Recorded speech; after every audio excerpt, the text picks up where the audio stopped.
Majority of students here now, so I'm going to go ahead and start. So following on Monday's discussion about, trash and how to reduce trash in the Virgin Islands, today we're going to learn about from Dr. Greg Guanell and from Ariel Stoltz. Do the task quickly and it'll be over. We're going to learn from Ariel Stoltz and Dr. Greg Guanell about trash management in the Virgin Islands and some of the issues that we deal with as an island in the Caribbean. So I would like to introduce my speakers, Ariel Stoltz and Dr. Greg Guanell.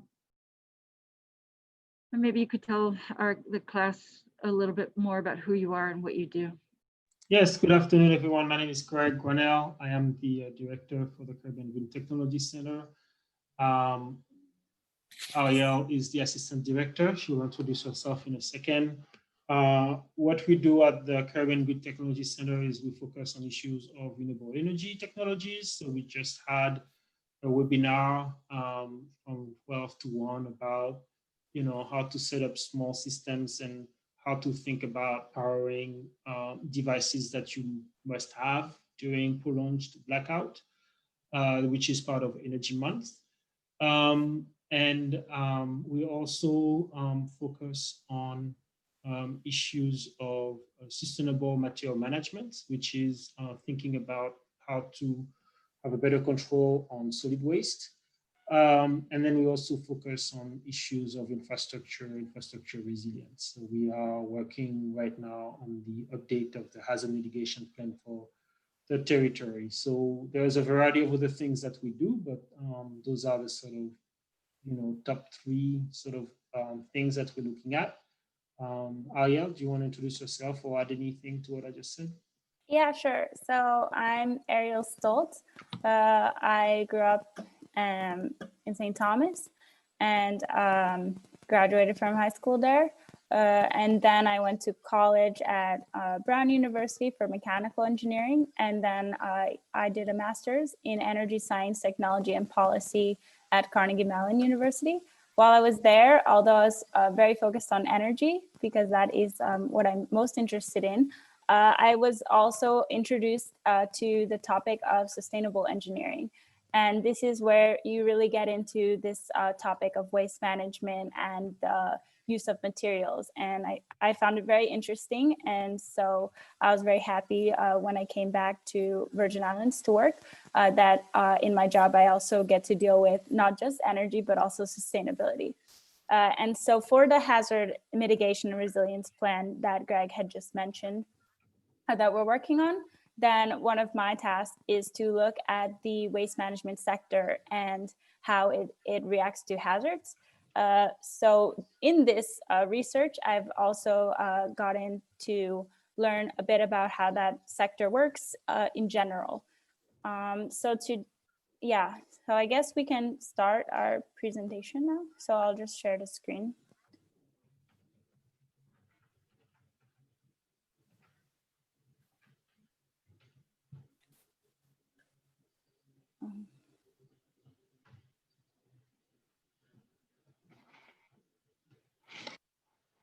Okay.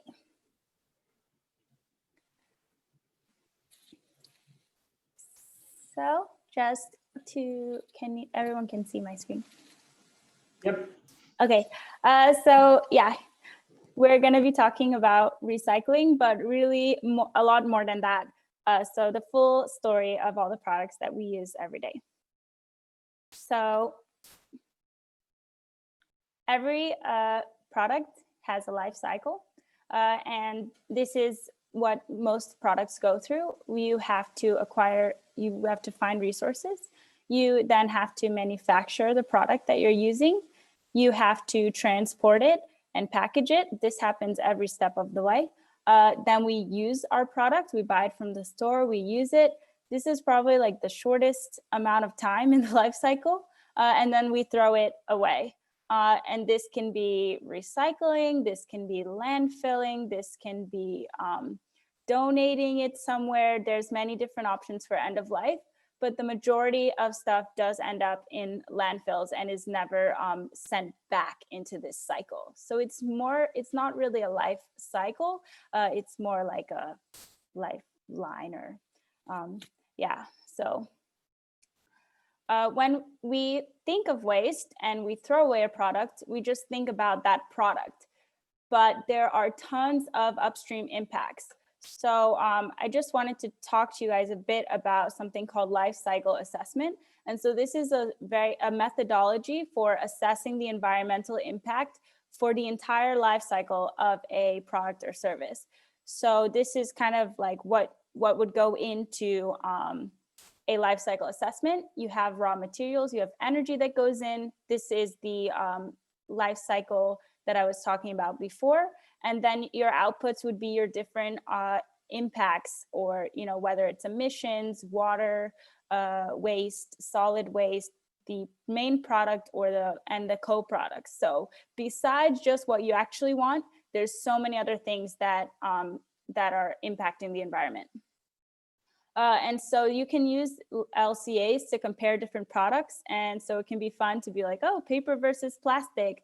Maybe in terms of solid waste, paper is going to be much better because it biodegrades. But if we're thinking about something like greenhouse gas emissions, plastic is going to be better because its manufacturing process is much easier on the environment. So it's very hard. LCA basically makes it impossible to make decisions. So to talk a little bit more about life cycle assessment, I wanted to show you some art that I had heard about in a conference I went to. And these are the creators of the art gallery. And so they take life cycle papers and they visualize them. So this is an example of a car, and it shows that this car is, when it's created, it actually uses a lot more materials that are extracted just to create this regular car. So it ends up being about 25 times the weight of the original car. So there's, different metals that have to be extracted, water, plastics, the oil that's needed. All of this material is extracted just to create this tiny car that we use. So similarly, this is showing the total material requirement for the vehicle. And so this would be what it would weigh or what it would look like if we were to put it into a concrete block. So these are, photoshopped images, but the units and the scale is correct. As we looked at, there are so many impacts for the different products that we use. This is just some examples of what you can measure using a life cycle assessment methodology. And so now I just wanted to go into some of the products that we use very often. And I wanted to start with the biggest one, which is going to be plastic. And so as we know, plastic takes long time to decompose and much longer than we would use these products. Many of these products are used only once and then thrown away. And often it's difficult or impossible to recycle them. They also hurt our oceans. And so in the oceans, many of the marine debris is originating from land. In the Caribbean, this is higher than the world average. 92% is coming from, stuff blowing off the land and flowing into the oceans. Many of this plastic, it begins to break down, but it doesn't break down completely. And so it creates microplastics. And so there's 5.2 trillion pieces of plastic in our oceans. And these can easily be mistaken for food. And in fact, humans consume upwards of 45,000 pieces of microplastics every year from the food that we eat. And we really don't know the health impacts of these, but it's likely that it's not good. And finally, there is, when picking up debris, then we find that many of the debris items are plastic bottles or glass bottles, and these are all littering our coastlines. So plastic production also contributes to climate change. Unfortunately, plastic use is increasing, and it's going to continue. It's projected to continue to increase. It will increase by 22% by mid-century. And this is, if this happens, then it will account for 14% of our global carbon emissions, which is a lot, just from the products that we use, which are plastic. Also, every year we are emitting 1.8 billion metric tons of greenhouse gases just from all of the life cycle impacts of producing and using and disposing of plastics. These last two are specific to the Virgin Islands. So we in the Virgin Islands each day use 5 tons of plastic bottles and aluminum cans. And if we were to recycle these instead of throwing away, which we know is difficult to do here, it would be the same as not driving for 5 years. That would be the savings that we would have if we just were able to recycle. Another big issue with waste is just the way that we use products. And so you guys have heard of fast fashion. And so this is a huge growing industry. We're using twice as many, we're producing twice as many clothes as 20 years ago, and we only keep them for half as long. And this means that 10% of our carbon emissions just come from the fashion industry. And in addition to carbon, it also produces and pollutes a lot of water. So when you're growing the cotton for these clothing, that uses tons and tons of water. And we also throw away lots of clothes. Every second, a full garbage truck full of clothes is either burned or dumped into a landfill. And so this is a huge issue that we have to deal with. And much of this issue stems from the way that we operate our society. So I don't know if you've heard of things being planned to be obsolete. You can see here, it says, how long before this new product is obsolete? About 5 minutes after we announce the next new model. And so this is an advertising ploy to force people into buying more products without even, forcing us to think that they're not useful anymore, that they're out of style, that we just need an upgrade, or maybe it's very difficult to repair. It's maybe more costly to repair than to buy a new product, and there's not very many replacement parts for it. So even if it's not, planned that it will break down an extra year early, which also happens, there's still many ways that planned obsolescence happens. So this was just an example, many examples of how we use way too many products, and all of this is transferred to waste. And in the Virgin Islands, we produce each Virgin Islander produces 9 pounds of waste every day, which is 40% more than the US average. This is probably because we are an island, so many things are shipped and packaged. And so we cannot really benefit from the economies of scale of having items transported. It all has to be sent by barge, and it has to be packaged for us. And so this means that we don't produce a lot of items on our own. And so we have a lot of waste. So every day, 250 tons of trash is thrown into Bovoni. And most of this trash that we produce is not recycled, it's not composted, it just ends up either in the dump or as litter. Also, Bovoni is not a landfill, it's actually a dump. Landfill is a very specific term, and it has to meet certain environmental regulations. And unfortunately, Bovoni does not meet all of these. So one of them is that the cells where they put the trash each day they are not lined. And so the garbage juice, which is called leachate, it can penetrate into the soil, into our water. And you can see here in this picture that the dump is right by the mangroves. And so this is a very dangerous place to be. Also, more about our dump. We had tried at one point to capture the methane and had built a system for this. However, it was never maintained. And so that now it is not operating. And so this means that when trash is, piled up in a landfill or in a dump, then the decay of the trash produces the methane.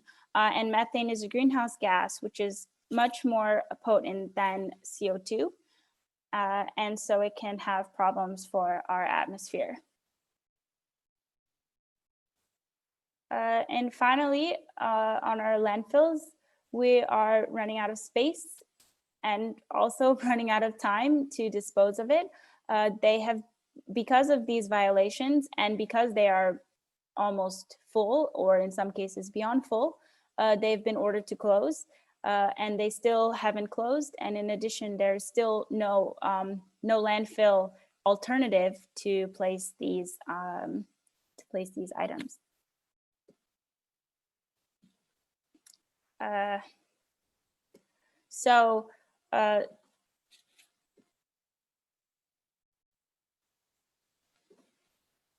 Next is about waste audit, and I'll probably let Greg talk about this because he was actually there. And so this is going to talk about kind of what types of waste we are throwing away and answer the question, can we recycle it, or is it recyclable?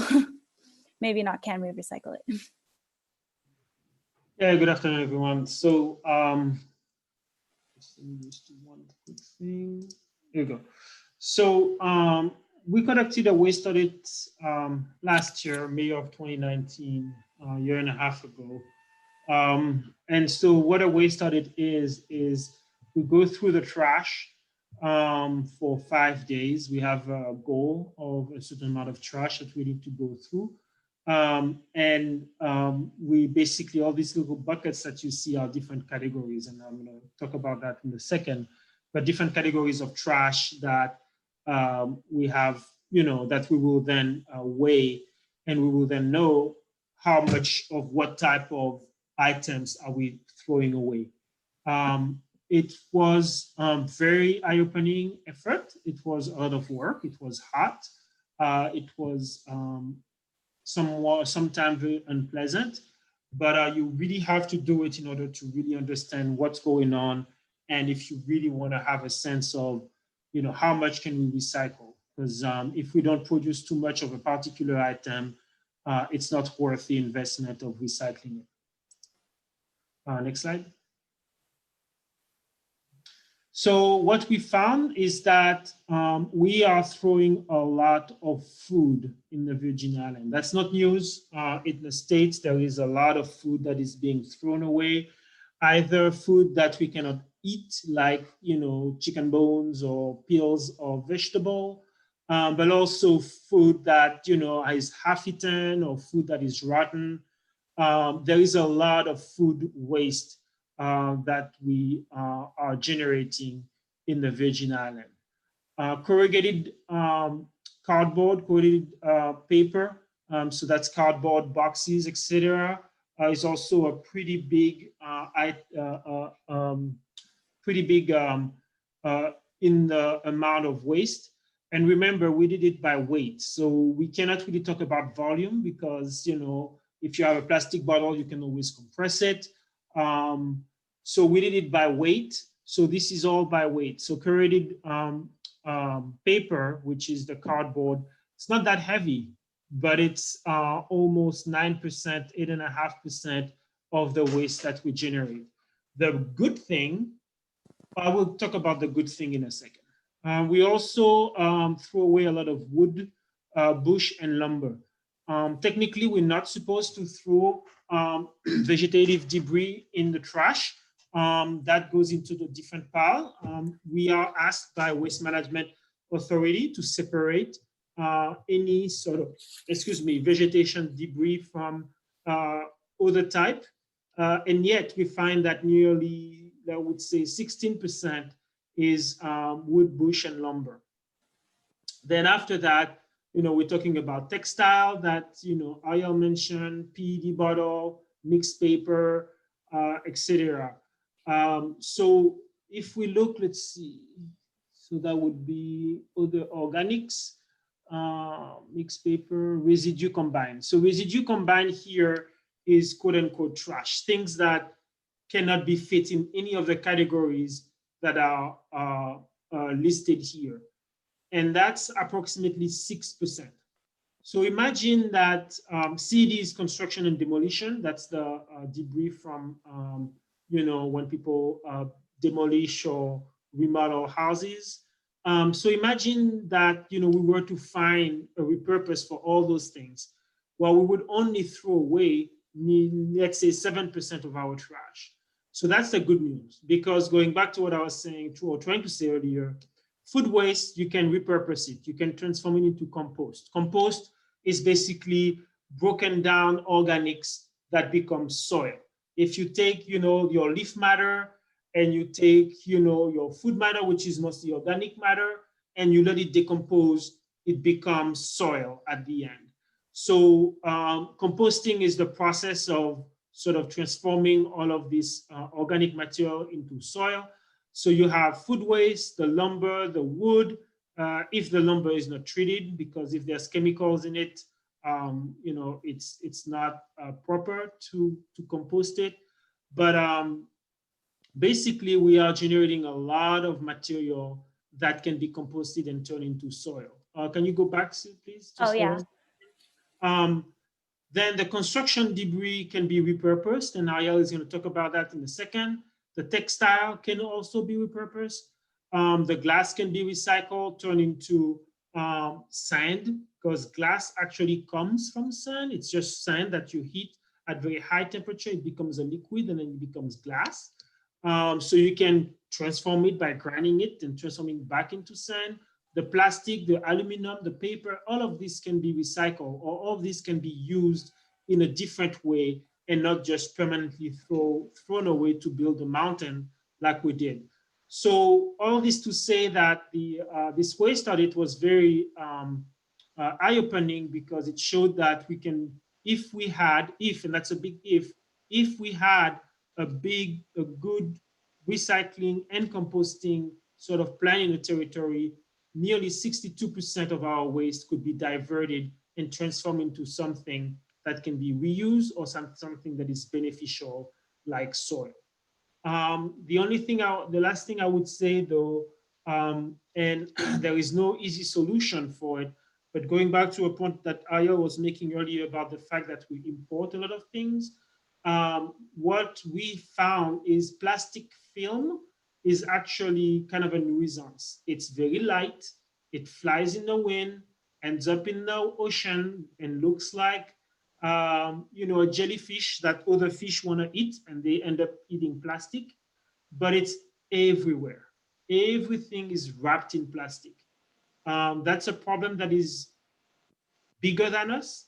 It's a problem that we don't have a whole lot of control of, because we import everything that we consume in the VI. So everything comes wrapped in plastic and then wrapped again in plastic when it goes in the container. So plastic film is a big problem that we found. But the good news that we also found is that nearly two-thirds of everything that we throw in the dump doesn't have to be thrown in the dump. So, Ariel? Yeah, and so specific to St. Thomas, this number is actually a bit higher. It's 68%, which can be diverted from the landfills. Yeah, so I guess that's good news, but just wanted to go into a bit of what is recycling anyways.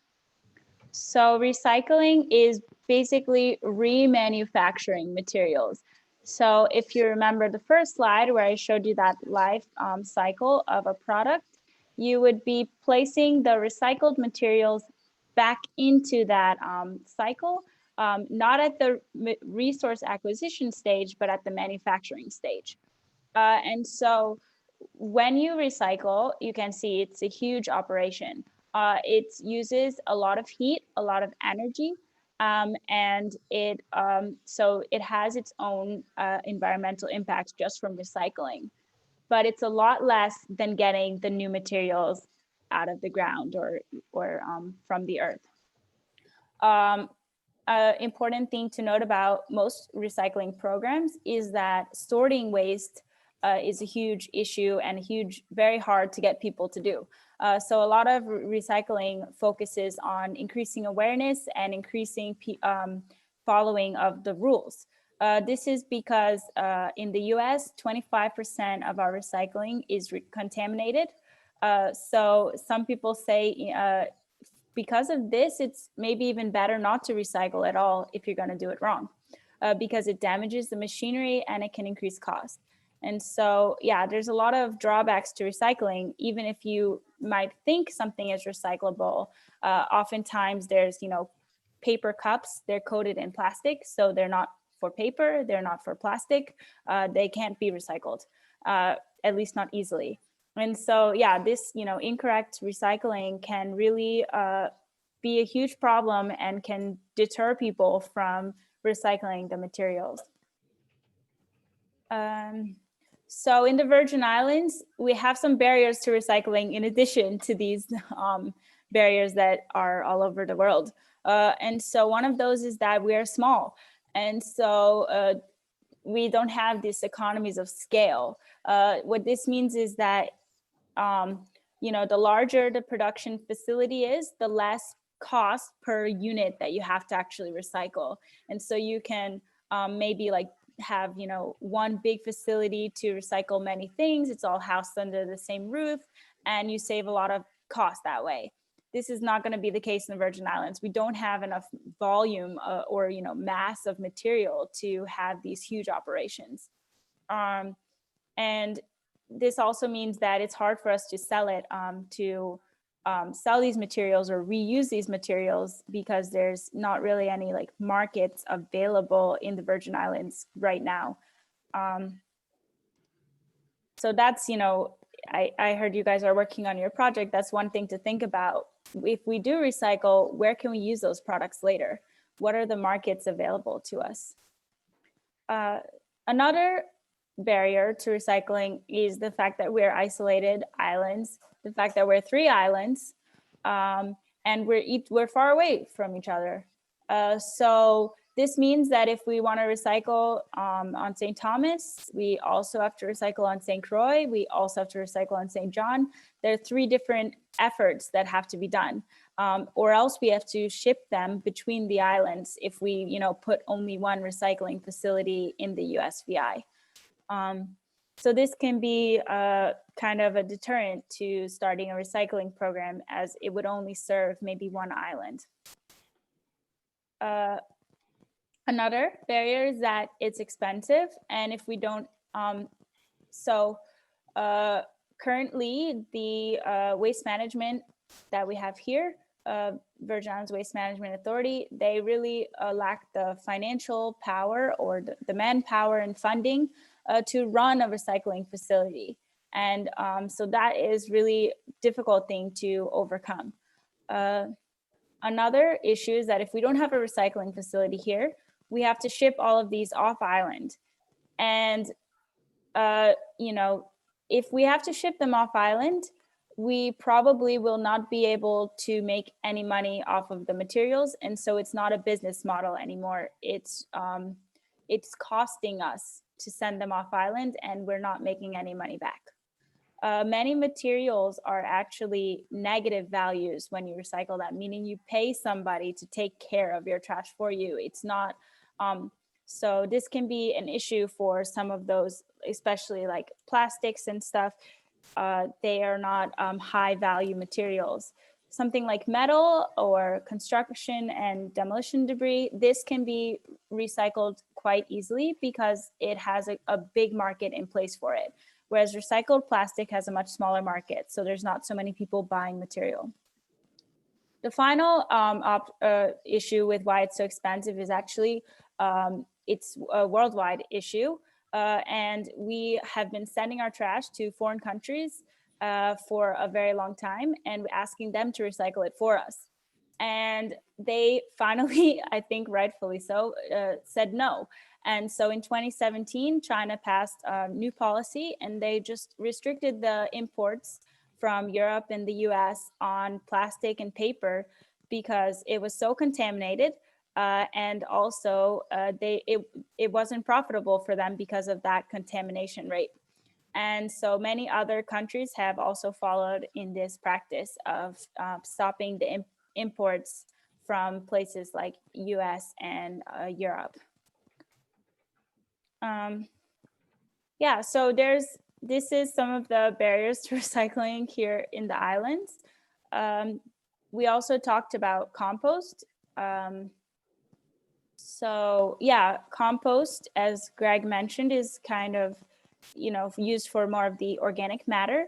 And it basically uses like natural processes to break it down into soil. And it's very nutrient rich, and it can be used as fertilizer for home gardening or for commercial gardening, but also for other initiatives that might use soil like erosion control or using it like to put underneath our bin sites. We could use something like compost to make sure that we have like better so that the bin site doesn't leak into the ground or into the water table. So more about composting, Greg will probably speak about this, but we had a lot of green waste produced after the hurricanes.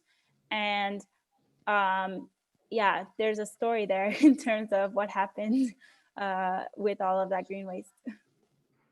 Yeah, well, the problem is after an event like a hurricane, which is a massive windstorm, in addition to being a big rainstorm, you generate a lot of debris, green debris, trees falling down because of the wind, and so we generated years worth of green waste after a hurricane, and that's typical for any places that get hit with a hurricane, let alone a Cat 5 hurricane, which means that winds are extremely, extremely strong. So the big question after the hurricane was, what do we do with all that debris? And there are different options. One option is to burn it. The issue with burning is you are sending into the atmosphere a lot of gases that can be harmful to human health. And people are already in a vulnerable sort of state after a hurricane. So sending plumes of smoke might not be the best thing to do. Another option is to chip it, cut it into small pieces, and then just send it away to some landfill or some dump.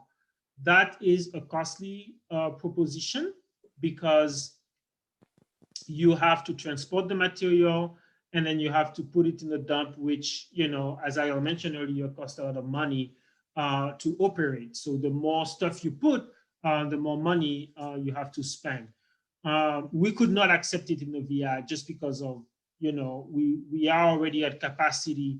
So there was no way that we could bring something that would pretty much close the landfill at the very beginning of the hurricane. So we had to send it elsewhere. The third option is to transform it into compost. It's organic material. You can let it sort of rot, or you can accelerate that process by sort of, creating composting piles that are maintained and generate some soil. At the very least, you can create some wood chips that hotels, resort, but also private landowners like to put around their plants. It makes the soil look good, but it also keeps the moisture in, so you don't have to water as often. So that was an option that was favored by a lot of folks and agency leads in the territory, but there was a lot of headway for that particular option. The biggest one is we don't have the infrastructure. We don't have the cheaper, we don't have the land cleared ahead of time to accept all this material and let it compost. It takes a month, sometimes 2 months for wood debris to be turned into compost if it's well managed. And there was a lot of misconception. People thought that it would smell. People thought that it would create a lot of sort of health issues when if properly done, it does none of that. But still, again, when you have to make fast decision, if there are any sort of rumors or false information circulating, it just makes it harder to sort of see clearly and make a clean decision. So there was a lot of extremely difficult discussion. There was a lot of very public fights, I would say, between the legislature, between the agency and the governor. The governor was in favor of burning. The agency leads were in favor of composting. And the legislature was against any type of burning and could accept sending away or composting. So it was a very difficult sort of situation. Ultimately, it was chipped and sent away, but we missed an opportunity as a territory to create compost. So we are still looking at how we can create an infrastructure for composting in a territory so that next time we can deal with the situation slightly differently. And for the record, Puerto Rico did composting, Miami did composting, Texas, they had Harvey, they did composting. So a lot of states and territories went the composting route. We are one of the rare ones who went the landfilling route. And for those who saw, so there was some chipping that happened on St. Thomas and on St. Croix. On St. Croix, they found that the wood was not properly sorted when they started building the pile. So you had treated wood, treated lumber that contained a lot of chemical that was mixed with wood from trees. So again, that created more confusion and chaos because people started to say, oh, composting is contaminated. So if you do composting, you have to really pay attention to separate things that can be composted versus those that cannot, that have chemicals that have been treated. But for those of you who saw some of the pile, we use some of this on St. Thomas to serve as sort of ground material for the landfill. At the end of the day, you have to kind of cover all the trash that you send to the the dump. So they use that as ground material, but most of it they just sent to the states. Yeah, and I guess there's also a problem with just leaving it in these huge piles, which is, I mean, it's not really composting. It's not a a method of doing it the proper way, and it's still decomposing though, and it can get extremely hot inside of this pile, and it can cause fires. And so if we really missed an opportunity to do it the correct way, and to prevent some of those fires from occurring if we had properly composted some of this material. And I think some of it is still, that which wasn't sent away is still on St. Croix waiting for something to happen. Yeah, so these are recycling, compost. So these are both examples of processes where you change the material. Recycling is a more manufacturing process of changing it, whereas composting is more of a natural process of breaking down the material. But there's other things that you can do before throwing it away. So one of those is to reuse the items, and you can find different ways, very creative ways to reuse. These are some examples of like creative things people did with old objects. You can also buy secondhand objects. So instead of buying new, you could buy something that is somebody maybe didn't like or is giving it away, and it's still works, but maybe it wasn't suitable for them, and it can be for you. So that's another option of reusing things. And there's also examples of like even more significant ways to reuse, like in reusing, reusing different materials in buildings or things like that. There's also a big movement to like repair things. So this is a website for a repair cafe in the US. And this is, it seems kind of like obvious, like, oh, if it breaks, you just fix it or something. But a lot of times, like I said, it can be more expensive to get something repaired, or we just don't really do that anymore because we would rather buy it new. And so that kind of art is being lost, that, you know, maybe in the past, it was very common to repair items that are broken, and now we don't do it as much. So these repair cafes are trying to like bring that tradition back to communities. So just wanted to follow up on that. So I would say that a lot of this is very much a Western high consumer sort of culture. You know, back in the day, I'm old enough to have lived in a time where, you know, repairing things was pretty much, you know, the norm. There were, my neighbor actually owned a shop that repaired TVs and stuff like that. So it's really, I would say, and Renata might chime in if she's still online, but it's really in, I would say, the mid 80s and the 90s that this consumer culture really took off in major way in the US and in Europe. And because the Caribbean is so dependent on the US and Europe, I would say in the Caribbean as well. But it used not to be the case in the Caribbean, that, you know, we throw away everything. Repairing was very much common back in the day, and building your own thing was very much common back in the day. One place where I think this is still happening in many places in the world, but it's mostly happening in Asia, in parts of Asia and parts of Africa. And I would say that Africa is actually the African continent, and countries, you know, like Ghana or Ivory Coast or other type countries in the African continent are actually very forward thinking in their ability to reuse, repurpose, and repair. Some of it is economic. They just don't have the means to buy a new one every time, you know, something is broken. But I think there's also a cultural ingenuity going on as well. There are some examples of houses that they built out of recycled plastic. Some, you know, house walls that they build, you know, by mixing sort of mud sealant and plastic bottles, and then sort of sealing everything. You know, they can afford that. They don't have hurricanes. So they don't have to worry about, you know, the type of hazards that forces us to build in a different way.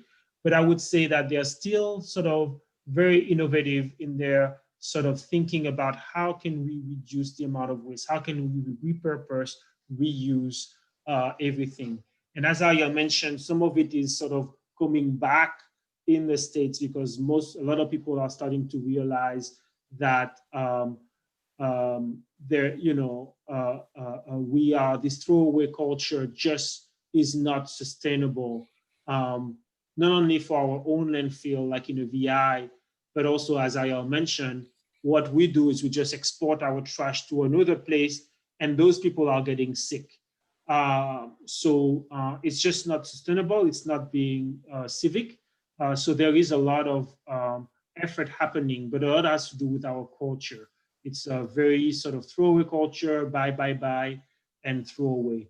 But there are places in the world where they are changing that, and places in the world where we are getting inspired to sort of now rethink about it and build, you know, repair cafe in the States. And Dr. Plattenberg is talking about houses made of glass and boats out of plastic bottles. So there's a lot of things happening to sort of try to limit the amount of stuff that we send and build new stuff out of it. Yeah, exactly. Thanks for mentioning that. I think that's a really important thing. This is not anything new at all. These are not just happened before in the US and Europe, but they also are happening now in most of the world. And so when we say like it's a new movement, that's really not true at all. But in terms of how the community or, you know, our culture and society is many ways we are close to the US. And so there is a lot of this idea of, you know, just throwing things away, even when they might still be useful. And so that's why bringing this idea to the forefront can be really helpful in a community that's kind of lost sight of where their waste comes, or, you know, what products they're using and how to make sure that they appreciate the life of the product. So this is another example of, you know, how to repurpose materials. So when a, you know, building needs to be deconstructed or, you know, demolished, then you can instead deconstruct it and actually reuse all of the lumber, in this case, lumber from that construction. And so this is, you know, very intentional way of taking apart a building. And it can, you know, it's pretty cool because in the Virgin Islands, a group here, Island Green Living, they are going to receive funding to teach workshops on building deconstruction on all 3 of the islands. And so we can bring some of this, which I believe is already being done here. Just, you know, people do this in order, you know, as part of a Caribbean culture, we may have already do stuff like this, but just to make it even more mainstream and allow it to happen at a larger scale. Ariel, I'm just realizing that it's 1:48 and the class might end soon. I just realized that I didn't. So maybe we stop here if, you know, anyone has any question. We have more to tell you, but we were planning for 1 hour, not 50 minutes. Oh, okay. Sorry. That's no, it's my bad as well. I talk too much. But does anybody has any question or comments? I have a question. The waste audit that you guys did you guys like publish the results somewhere for people to look at that we could see it? I don't know if we put some maps, some of the graphs on the website yet. We will do that very shortly. We're just going through the motion with EPA. It was the Environmental Protection Agency who funded us. So we just finalized the report. I think the report will be published in the next few weeks. I just need to send it to them after their comments. So check on our website, cgtc-usvi.com.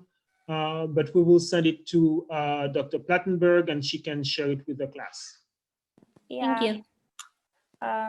We haven't been like allowed to publish it yet, even though we've had the information for like over a year, because we just, yeah, it's quite annoying, but hopefully it will be published really soon because they're trying to take the next step with that project, which is to identify different markets for recycling.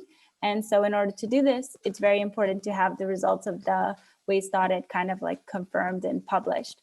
And so hopefully it will happen very soon so that we can move on to looking at how can we use these recycled items or use these recyclable materials in new products here in UVI. Any other questions? I have a question. So is the Virgin Islands looking at, let's say, to increase its agriculture? In that way, you would kind of reduce importation of some agricultural products? So you're talking about reusing agriculture product for composting? No, like agricultural products for consumption, so you could reduce your import bill. Oh yes, okay. Sorry, I didn't. Oh yes. Yes, so increasing food production in the VI is definitely one way of reducing the amount of food that we import and the trash that goes with it. We also have, however, to be realistic, we just don't have the land. The price of land is much more higher for development than it is for agriculture. So there is a bit of an economic sort of situation going on there. And we just don't have enough land and manpower to produce enough food for everyone. I think the best we can sort of shoot for is maybe 2, maybe 3% of our needs with local, maybe more if we have, if we grow greens like lettuce and stuff like that in warehouses. But the sort of, big stuff like sweet potatoes and fruits and vegetables, I don't think it's realistic that, we will be able to get a lot more than just a few percent. We will still be relying a lot on supply chain from the mainland, unfortunately, or from other islands like the Republican Dominic or Dominica, or other islands that have much more land and smaller sort of population density. Okay, thank you.